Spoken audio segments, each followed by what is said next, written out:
जरा सोचिए, अगर आपको पता चल जाए कि दुनिया में ज़ॉम्बी आपदा आने वाली है और वो भी सिर्फ 5 दिन बाद, तो आप क्या करेंगे? क्या आप शहर छोड़ देंगे या फिर हथियार इकट्ठा करेंगे या बस भगवान का नाम लेकर इंतजार करेंगे? लेकिन इस कहानी का नायक कुछ बिल्कुल अलग करने वाला था, क्योंकि उसके पास एक अजीब और खतरनाक ताकत थी। एक दिन उसके सामने ज़ॉम्बियों का राजा खड़ा था, उसके पीछे हजारों ज़ॉम्बी खड़े थे जो किसी भी पल हमला कर सकते थे। लेकिन वो आदमी डरा नहीं, वो धीरे धीरे आगे बढ़ा और अचानक ज़ॉम्बी किंग को चूम लिया। हाँ, आपने सही सुना, क्योंकि उसका असली हथियार था उसकी भयानक बदबूदार सांस, इतनी खतरनाक कि ज़ॉम्बी भी उसकी बदबू से बेहोश हो जाते थे। लेकिन यही ताकत उसकी सबसे बड़ी मुसीबत बन गई। पिछली जिंदगी में जब लोगों को उसके बारे में पता चला तो उसे पकड़ लिया गया और फिर उसे एक गुप्त लैब में बंद करके उस पर भयानक प्रयोग किए जाने लगे। आखिरकार वहीं उसकी मौत हो गई। लेकिन किस्मत को शायद कुछ और ही मंजूर था। जब उसने दोबारा आंखें खोली तो उसे पता चला कि वह समय में वापस आ चुका है और अभी ज़ॉम्बी आपदा शुरू होने में पूरे 5 दिन बाकी है। इस बार उसने एक फैसला किया, इस बार मैं अपनी ताकत किसी को नहीं बताऊंगा और शांति से जीऊंगा। उसने थोड़ी देर सोचा और तुरंत एक योजना बना ली। शहर में रहना सबसे बड़ा खतरा था, इसलिए उसने तय किया कि वह वापस अपने गांव लाल पत्थर जाएगा। वहां हर घर में मुर्गियां, बत्तख और सुअर थे। पानी के लिए कुएं थे जो कभी सूखते नहीं थे। अगर थोड़ा सब्जियां और फल उगा लिए जाए तो खाने की समस्या हमेशा के लिए खत्म हो सकती थी। सबसे बड़ी बात, वह गांव बड़ी आबादी से बहुत दूर था। इसका मतलब अगर ज़ॉम्बी आए भी तो उनकी संख्या बहुत कम होगी। लेकिन एक समस्या अभी भी बाकी थी। पिछली जिंदगी में उसके पिताजी खुद ज़ॉम्बी बन गए थे और इस बार वह यह होने नहीं देना चाहता था। उसने बहुत देर तक सोचा, फिर उसने फैसला किया कि अगर वह अपने परिवार को बाहरी दुनिया से पूरी तरह अलग कर दे तो शायद संक्रमण से बचा जा सकता है। बस फिर क्या था, उसने तुरंत अपना फोन उठाया और शुरू हो गई पागलों जैसी ऑनलाइन शॉपिंग। सबसे पहले उसने ऑन ऑर्डर किए 4 बड़े लोहे के बक्से। योजना यह थी कि अगर ज़ॉम्बी चारों तरफ से घेर ले तो वह और उसका परिवार इन लोहे के बक्सों के अंदर सुरक्षित रह सकते हैं। इसके बाद उसने खरीदा मजबूत armour suit, medical protection suit, diving suit, oxygen cylinder, goggles, mask और ईयर प्रोटेक्शन, ताकि उस समय जब ज़ॉम्बी संक्रमण शुरू हो वे लोग बाहरी दुनिया से जरा सा भी संपर्क न रखें। इसके बाद उसने खरीदे सीसीटीवी कैमरे और वॉकी टॉकी, ताकि अगर वे अलग अलग जगह पर भी हों तो एक दूसरे से संपर्क कर सकें। अब ज़ॉम्बी आपदा शुरू होने में सिर्फ 4 दिन बाकी थे। उसने तुरंत अपने पिताजी को फोन किया, पापा जल्दी से घर में ज्यादा से ज्यादा खाना जमा कर लीजिए, अचार, सूखी सब्जियां, जो भी लंबे समय तक चल सके। और हाँ, कुछ दिनों में बहुत सारे पार्सल आने वाले हैं, आप उन्हें रिसीव कर लेना। उधर से उसके पिताजी हंसते हुए बोले, अरे पागल लड़के, इतना खाना किस लिए जमा कर रहे हो? वह सच बताना चाहता था, लेकिन अगर अभी बता देता तो पूरा गांव घबरा जाता, इसलिए उसने सिर्फ इतना कहा, अगर जिंदा रहना है तो मेरी बात मान लीजिए। फोन रखने के बाद उसने अपनी जरूरतों की लिस्ट बनानी शुरू की। सबसे पहले चाहिए थी एक मजबूत पिकअप गाड़ी। वह तुरंत एक किराए की गाड़ी लेने गया और मन ही मन सोचने लगा, वैसे भी ज़ॉम्बी आने के बाद ये गाड़ी लौटाने कौन जाएगा। गाड़ी मिलते ही उसने उसे सीधे मॉडिफिकेशन वर्कशॉप भेज दी। उसने मैकेनिक से कहा, सबसे मजबूत स्टील लगाओ, गाड़ी को बिल्कुल टैंक जैसा बना दो, गाड़ी के पहियों को बदलकर पंचर प्रूफ टायर लगाए गए। इसके बाद वह कई बड़े सुपरमार्केट में गया और वहां से खरीदे ढेर सारे biscuit, cake, chocolate chips, instant noodles, ready to eat खाना और ढेर सारे cold drinks, cola, Sprite, juice, नारियल पानी, सब कुछ। लेकिन सबसे अजीब चीज जो उसने खरीदी वह थी 200 किलो प्याज, क्योंकि उसे पता था प्याज खाने के बाद उसकी बदबूदार सांस और भी खतरनाक हो जाएगी। जब बिलिंग हुई तो उसने 20 ट्रॉली भर सामान खरीदा था। आसपास के लोग हैरान होकर उसे देखने लगे। किसी ने तो उसका वीडियो बनाकर सोशल मीडिया पर भी डाल दिया। फिर उसने एक बड़े ट्रक से सारा सामान अपने गांव भेज दिया। इसके बाद उसने खरीदे 50 सैटेलाइट फोन, क्योंकि पिछली बार ज़ॉम्बी आपदा के बाद सारे मोबाइल नेटवर्क बंद हो गए थे। उसने सोलर चार्जर, बैटरियां और जनरेटर भी खरीदे। अब खाने की आखिरी तैयारी बाकी थी। वह सीधे एक फूड फैक्ट्री पहुंचा और वहां से ऑर्डर कर दिया 100 plate fish curry, 100 plate chicken, 100 plate मसालेदार बीफ, 100 प्लेट कूंग पाव चिकन, 100 प्लेट बैंगन मसाला, 100 प्लेट टमाटर अंडा करी और कुल मिलाकर सैकड़ों पैकेट रेडीमेड खाना। क्योंकि उसे पता था दुनिया खत्म होने के बाद सबसे बड़ी समस्या होती है भूख। लेकिन अभी एक चीज बाकी थी, हथियार। क्योंकि खाना आपको जिंदा रख सकता है, लेकिन ज़ॉम्बी से बचने के लिए हथियार जरूरी है। और उसने जो हथियार खरीदने की योजना बनाई थी वह बेहद खतरनाक थी। अगर आप जानना चाहते हैं कि उसने आखिर कौन से हथियार खरीदे तो वीडियो को लाइक करें, चैनल राज भारी राट को सब्सक्राइब करें और कमेंट में बताएं अगर सच में ज़ॉम्बी आ जाए तो आप सबसे पहले क्या करेंगे। हथियार। इसलिए मैं शहर के उत्तर वाले इलाके में गया। वहाँ एक पुरानी सी गिरवी रखने की दुकान थी। ऊपर से देखने में वो एक साधारण दुकान लगती थी, लेकिन असलियत में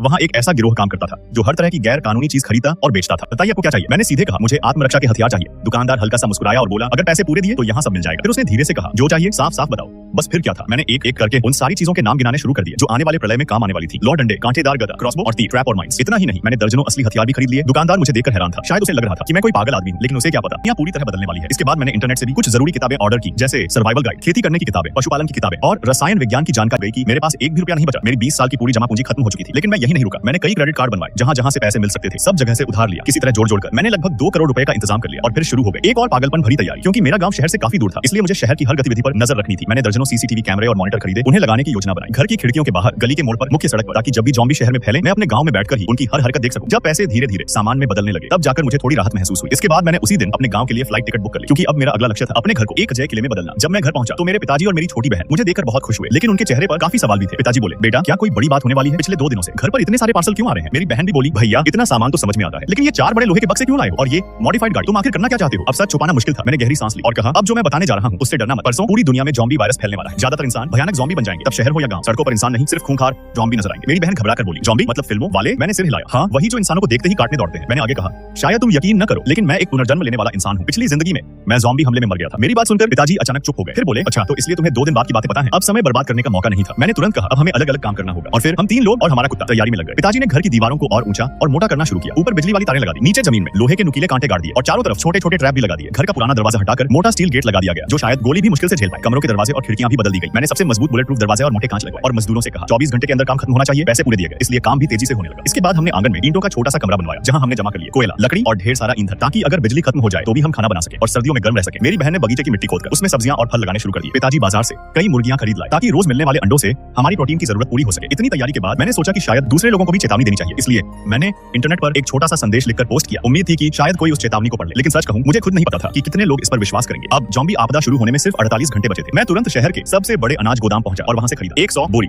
चावल, 100 बोरी गेहूं का आटा, 100 बोरी चिपचिपा चावल, 100 बोरी मैदा, साथ में 50 ड्रम खाने का तेल और दर्जनों बोतलें सोया सॉस, सिरका, मसाले। दुकानदार मुझे घूरते हुए बोला, भाई तुम्हारे घर में कितने लोग हैं, इतना खाना क्या सच में खा पाओगे? और केवल मैंने शांत होकर जवाब दिया, उसकी चिंता आपको करने की जरूरत नहीं है, मैं पैसे दे रहा हूँ, बस आप जल्दी से सब पैक करवा दीजिए और ध्यान रहे ये सारा सामान सूरज डूबने से पहले मेरे घर पहुंच जाना चाहिए। ज़ॉम्बी वायरस फैलने ही वाला था, लेकिन अजीब बात यह थी कि घर का माहौल घबराहट से ज्यादा अजीब तरह की तैयारी से भरा हुआ था। मैं आराम से बैठकर प्याज खा रहा था। पिताजी बोले, बेटा जल्दी खा ले, मैं अभी 2 ट्रॉली और प्याज मंगवा कर आया। मैंने हंसते हुए कहा, ठीक है पापा, मैं कोशिश करता हूँ कि आज 2 किलो और खा लूं। मेरी बहन तुरंत बोली, भैया मैं सामान बांटने जा रही हूँ। अब ज़ॉम्बी वायरस फैलने में सिर्फ 38 घंटे बचे थे। पिताजी जल्दी जल्दी गाड़ी लेकर सीधे सुपरमार्केट पहुंच गए और वहां से उन्होंने खरीद लिया 30 बॉक्स टिश्यू पेपर, 20 बॉक्स महिलाओं के जरूरी सामान, 20 सेट शैम्पू, साबुन और वॉशिंग पाउडर। साथ ही ये कहना चाहते हैं कि 15 बॉक्स गर्म पानी की बोतलें, 15 बॉक्स हीट पैड और हर मौसम के लिए कपड़े, घर में पहनने वाले कपड़े, अंडरवियर, गर्म जैकेट, हर इंसान के लिए लगभग 100 जोड़ी कपड़े। इसके बाद मैं सीधे फ्रोजन फूड मार्केट पहुंच गया और वहां से खरीदे 50 बॉक्स फ्रोजन मोमो और डम्पलिंग, 50 बॉक्स फ्रोजन मिठाई और फिर 100 box frozen beef roll, 100 box mutton roll, 100 box chicken roll. इसके अलावा 100 kilo frozen chicken leg, 100 kilo chicken breast, 100 kilo chicken wings. किसी को शक न हो इसलिए मैंने ये सामान अलग अलग मार्केट से खरीदा। अंत में मैंने और भी मंगवाया 200 kilo pork, 200 kilo beef, 200 kilo mutton, क्योंकि मुझे पता था जितना ज्यादा सामान होगा उतनी ज्यादा सुरक्षा महसूस होगी। इतना सामान देखकर पिताजी बोले, बेटा अब तो घर में जगह ही नहीं बची, क्यों ना हम तहखाना साफ कर लें, वहां ठंडा भी रहता है और सामान भी आसानी से रखा जा सकता है। मैंने तुरंत कहा, ये आइडिया बहुत अच्छा है, चलो जल्दी काम शुरू करते हैं। अब हमारे पास ज्यादा समय नहीं था। सुबह के कई घंटे पूरा परिवार लगातार सामान उठाकर तहखाने में रखता रहा। पिताजी ने मजदूरों को बुलाकर तहखाने में वाटर प्रूफिंग भी करवाई। इधर मैंने जो चेतावनी वाला मैसेज इंटरनेट पर डाला था उसे पोस्ट किए 24 घंटे हो चुके थे, लेकिन परिणाम निराशाजनक था। मैं चाहता था कि लोग सावधान हो जाएं, लेकिन नीचे के कमेंट्स में लोग सिर्फ मेरा मजाक उड़ा रहे थे। कोई कह रहा था ये पागल हो गया है, कोई लिख रहा था फिल्में ज्यादा देख ली है। मैंने फोन बंद किया और उनकी बातों को नजरअंदाज कर दिया। इसके बजाय मैं कंप्यूटर पर बैठ गया और पिछले कई सालों की सबसे मशहूर फिल्में, टीवी सीरीज और गेम्स डाउनलोड करने लगा, क्योंकि मुझे पता था एंड ऑफ द वर्ल्ड में मानसिक सहारा भी बहुत जरूरी होता है। लगभग 12 घंटे की लगातार मेहनत के बाद तहखाना पूरी तरह तैयार हो गया। उसका प्रवेश रास्ता गोदाम के अंदर छिपा हुआ था। अगर सामने रखे सामान को हटाकर फर्श की लकड़ी हटाई जाए तो नीचे जाने वाली सीढ़ियां दिखाई देती थी। तहखाने का दरवाजा भी मोटे बुलेट प्रूफ स्टील का बना था। अंदर कई कमरे बनाए गए थे। हर कमरे में वेंटिलेशन पाइप, जनरेटर और दीवारों पर साउंड प्रूफ फोम लगाया गया था ताकि जनरेटर की आवाज बाहर तक न जाए, क्योंकि आवाज ज़ॉम्बियों को आकर्षित कर सकती थी। जब सारा सामान रख दिया गया तब तक ज़ॉम्बी वायरस फैलने में सिर्फ 1 घंटा बाकी था। मेरे दिमाग में अचानक एक खतरनाक विचार आया, अगर वायरस फैला तो संभव है कि पिताजी, मेरी बहन और यहाँ तक कि हमारा कुत्ता काला भी ज़ॉम्बी बन जाए। पिताजी ने गंभीर आवाज में कहा, बेटा हमें बांध दो, अगर हम ज़ॉम्बी बन जाए तो जरा भी दया मत करना, सीधे खत्म कर देना। मैं कुछ पल चुप रहा, फिर बोला, ठीक है, लेकिन आपको थोड़ा दर्द सहना पड़ेगा। और फिर मैंने एक एक करके पिताजी, बहन और कुत्ते को बांध दिया। दुनिया का अंत अब बस शुरू होने ही वाला था। कुछ समय बाद एक चौंकाने वाली घटना हुई। हमारा कुत्ता काला अचानक ज़ॉम्बी डॉग बन गया, लेकिन उसने हम पर हमला नहीं किया। मैं हैरान होकर बोला, ये क्या हो रहा है? पिताजी बोले, क्या ऐसा हो सकता है कि इस वायरस का कुत्तों पर असर न हो? मेरी बहन बोली, या शायद काला के शरीर में इस वायरस के खिलाफ कोई खास जीन हो। मैंने सोचा संभव है, लेकिन वो तो एक साधारण देसी कुत्ता है।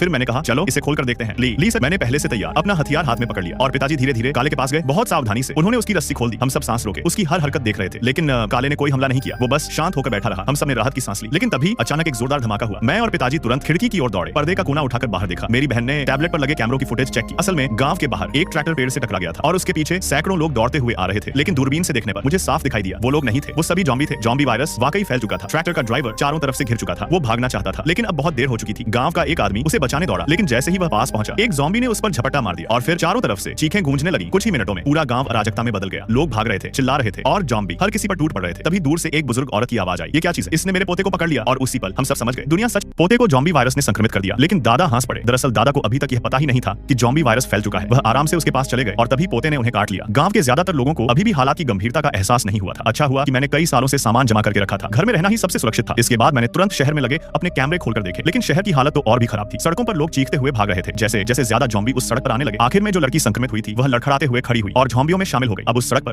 कोई जिंदा इंसान नहीं बचा था। अच्छा हुआ कि हम गांव में छिपे हुए थे। हालांकि यहाँ भी कुछ ज़ॉम्बी थे, लेकिन शहर जितने नहीं थे। और सबसे अच्छी बात यह थी कि मेरा बड़ा भाई अर्जुन पुनर्जन्म लेने वाला था। उसे पहले से सब कुछ पता था, इसलिए हमने पहले ही तैयारी कर ली थी। नहीं तो हम भी इस आपदा में फंस जाते। रात को किसी का भी खाने का मन नहीं था। हम 4 लोगों के परिवार ने सिर्फ कुछ दर्जन बाल्टियां इंस्टेंट नूडल्स ही खाई। फिर मैंने सबको ज़ॉम्बियों के बारे में कुछ जरूरी बातें बताई। ज़ॉम्बियों की सुनने की शक्ति बहुत तेज होती है। हमने टीवी में जो देखा है उससे भी ज्यादा, और उन्हें खून की गंध बहुत जल्दी महसूस हो जाती है। अगर किसी के शरीर पर घाव हो तो उसे तुरंत पट्टी से ढक लेना चाहिए। लेकिन ज़ॉम्बियों की एक कमजोरी भी होती है, उनका सिर उनका सबसे कमजोर हिस्सा होता है। और एक बहुत महत्वपूर्ण बात, इस प्रलय के समय कभी भी जरूरत से ज्यादा दयालु मत बनना। हम सिर्फ खुद को बचा सकते हैं, दूसरों को नहीं। अगर तुम में से कोई भी किसी अजनबी के लिए दरवाजा खोलेगा या उसे खाना देगा तो मैं बिना दया किए उसे घर से बाहर फेंक दूंगा। ये सब समझाने के बाद हम सब सो गए, लेकिन बाहर से कभी कभी ज़ॉम्बियों की डरावनी चीखें सुनाई देती रहती थी। कभी कभी भूखे गांव वाले खाना ढूंढने के लिए बाहर निकलते, लेकिन ज्यादातर ज़ॉम्बियों का शिकार बन जाते। ऐसे ही 2.5 दिन बीत गए। धीरे धीरे हम अपने डर और उदासी से बाहर आने लगे। मेरी बहन पूजा ने टीवी चालू किया। अब सिर्फ न्यूज चैनल ही चल रहा था। बाकी सभी चैनलों पर सिर्फ सफेद काली बर्फ जैसी स्क्रीन थी। तनाव कम करने के लिए मैंने अपना पुराना हार्ड ड्राइव निकाला और पापा महेश को उनकी पसंद की पढ़ाई वाली वीडियो दिखाने लगा। इसी दौरान गांव के व्हाट्सएप ग्रुप में लगातार मैसेज आने लगे। कई बचे हुए गांव वाले शिकायत कर रहे थे, कोई मदद करो, मेरी पत्नी का व्यवहार बहुत अजीब हो गया है, मैंने उसे पिंजरे में बंद कर दिया है। एक आदमी ने जवाब दिया, उसके पास मत जाना, उसे उसके हाल पर छोड़ दो। अब पुलिस स्टेशन का फोन भी नहीं लग रहा, कोई हमारी मदद नहीं करेगा। कोई थोड़ा खाना दे सकता है क्या? हमारे घर में कुछ भी नहीं बचा। मेरे घर के दरवाजे को ज़ॉम्बी तोड़ने की कोशिश कर रहे हैं, वे किसी भी समय अंदर घुस सकते हैं। जल्दी किसी सुरक्षित जगह पर छिप जाओ और कोशिश करो कि कोई आवाज मत करो। किसी के पास एक बाल्टी नूडल्स है क्या? मैं 1000 रुपए दूंगा। लेकिन इस प्रलय में पैसे की कोई कीमत नहीं थी, अब सिर्फ खाना ही असली दौलत था। तभी गांव के सरपंच रामपाल ने ग्रुप में मैसेज किया। उन्होंने पूछा कि किसके पास कितना अनाज बचा है और कहा कि सब अपना खाना उनके पास जमा कर दें, फिर वह उसे बराबर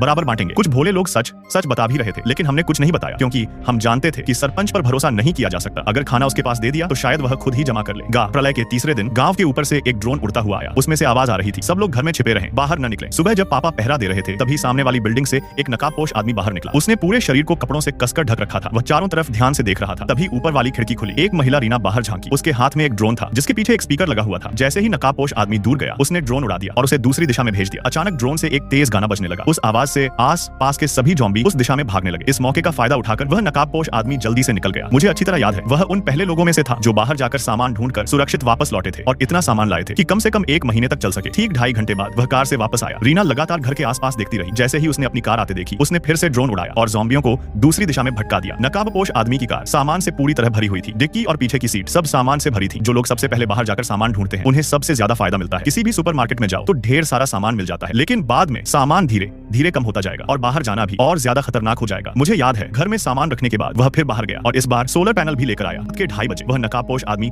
फिर से गाड़ी चलाकर वापस आया। पास के ज़ॉम्बियों को उसकी पत्नी रीना ने ड्रोन से दूर भटका दिया। नकाबपोश आदमी जल्दी जल्दी सामान ऊपर ले जाने लगा। उस ट्रक में सिर्फ पानी और चावल भरे हुए थे, सोलर पैनल और कई तरह के सेल्फ हीटिंग चावल के पैकेट, यहाँ तक कि बीज और मिट्टी भी थी। जैसे ही वह सुरक्षित सीढ़ियों में पहुंच गया रीना ने तुरंत ड्रोन वापस बुला लिया, फिर जल्दी से खिड़की बंद कर दी। लेकिन ऐसा करने से गांव के कुछ लोग जरूर उसकी नकल करेंगे। हालांकि गांव में ज़ॉम्बी बहुत ज्यादा नहीं थे, इसलिए बाहर जाकर सामान ढूंढना वाकई एक अच्छा मौका था। लेकिन ऐसा करने से आस पास का सामान भी धीरे धीरे खत्म हो जाएगा। अचानक किसी ने कहा, देखो वह नकाबपोश आदमी फिर बाहर जा रहा है। रीना ने फिर से ड्रोन उड़ाया और उसे दूर आसमान की तरफ भेज दिया। ड्रोन से फिर वही तेज गाना बजने लगा। उस आवाज ने नॉट पूरे ज़ॉम्बी झुंड को फिर से दूर खींच लिया। कोई बोला, यह आदमी सच में बहुत बहादुर है, 2 बार बाहर गया और दोनों बार सुरक्षित वापस आ गया। इसकी ताकत भी कम नहीं होगी। पता नहीं कितना समय बीत गया, फिर वह एक ट्रक लेकर वापस आया, लेकिन इस बार कुछ अलग था। उसके शरीर पर काफी खून के निशान थे। लगता है बाहर जाते समय उसका सामना ज़ॉम्बियों से हो गया था और उसे उनसे लड़ना पड़ा था। घर पहुंचने के बाद भी वह लगातार सामान उठाकर अंदर ले जाता रहा। सुबह के 5 बजे तक उसके घर से आवाज आती रही, फिर सब शांत हो गया। अगली सुबह कुछ गांव वाले आपस में बहस कर रहे थे। एक आदमी चिल्लाया, मुझे कुछ नहीं सुनना, कल रात किसी ने कई बार बाहर जाकर ढेर सारा सामान घर में जमा कर लिया। अगर हम ऐसे ही घर में बैठे रहे तो भूख से मर जाएंगे। अगर किसी को ज़ॉम्बियों का खाना बनना है तो मत आना। जो लोग भूखे नहीं मरना चाहते वह मेरे साथ चलो, ज्यादा से ज्यादा ज़ॉम्बियों से लड़ना पड़ेगा। अगले कुछ दिनों में कई गांव वालों ने नकाबपोश आदमी की नकल करना शुरू कर दिया। कुछ लोग सफल होकर लौटे, लेकिन कुछ की किस्मत इतनी अच्छी नहीं थी। एक पति पत्नी जब अपनी कार लेकर घर पहुंचे तभी अचानक ज़ॉम्बियों का झुंड उन पर टूट पड़ा। कुछ ही सेकंड में दोनों ज़ॉम्बी बन गए। ज़ॉम्बी वायरस फैलने के 10 दिन बीत चुके थे। कुछ गांव वाले भूख से हड्डियों का ढांचा बन चुके थे। अब गैस सप्लाई बंद हो चुकी थी, लोग खाना भी नहीं पका सकते थे। पानी की सप्लाई भी बंद हो गई थी। 12वें दिन जिन घरों में पानी जमा नहीं था